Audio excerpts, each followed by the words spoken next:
My name is Gabriel. My name is Isaac. My name is William. Hi, my name is Emilio. Teams will compete and design robots that will need to collect golf balls and score points in the center ranging from dunks, shots, and the three-point line. But it comes with obstacles and challenges to get there. We started brainstorming on the beginning of what our robot could become by building it so that he has a built-in cannon, but as we were almost finished with the built-in, the whole thing, we discovered it couldn't work out with the way our robot was built since there was nowhere to put the cannon. After this mistake, we realized we wouldn't have much time to rebuild the whole thing, so we rushed through coming up with idea after idea, finally agreeing on the same design. For the design of our robot, we decided to go with the ideal plan of making long claws so that we can grab and drop the ball into the basket. This plan was very good in theory, however, we soon discovered a flaw. This flaw was the robot not being able to balance itself out, as it would always tilt forward on its own. One challenge we had was that we had a lot of trial and error. We couldn't decide on what robot to build at first, but we ended up building our big claw robot. In order for our flaw to be approved upon, we all chose to build a rather big cylinder looking attachment to the back of the robot.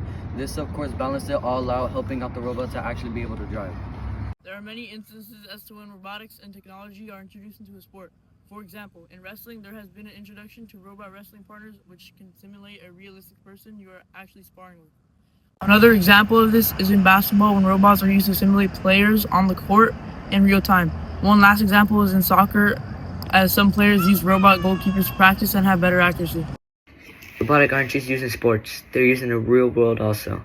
In San Francisco and many other cities in the US, there are robot taxis, or also known as robo-taxis. Their operators are companies like Waymo and Zoox, and this is a perfect thing for people who are introverted or shy. Plus, they're used scientifically. In NASA's mission to send humans to Mars, they use rovers to roam and make observations of the planet. One creates a decimal variable called myVariable, but it is not used anywhere in the program. Line 3 is a comment that explains the code and does not affect what the robot does. Line 4 starts a function called whenStarted, which runs when the program begins.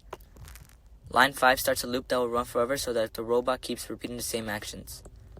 Line 6 tells the robot to drive forward. Line 7 checks if the color sensor sees the color red. Line 8 turns the LED light red if red is detected. Line 9 makes the LED light fade away slowly. Line 10 keeps the robot driving forward when red is seen. Line 11 checks if the sensor sees blue when it does not see red. Line 12 turns the LED light blue if blue is detected. Line 13 makes the blue LED light fade slowly.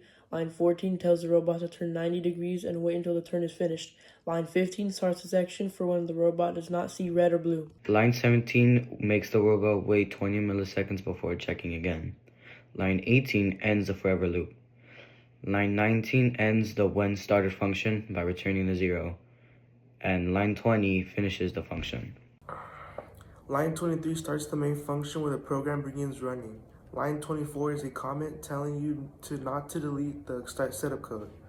Line 25 initializes the robot so all the parts move correctly. Line 27 runs the whenStarted function, and line 28 ends the main function and the program.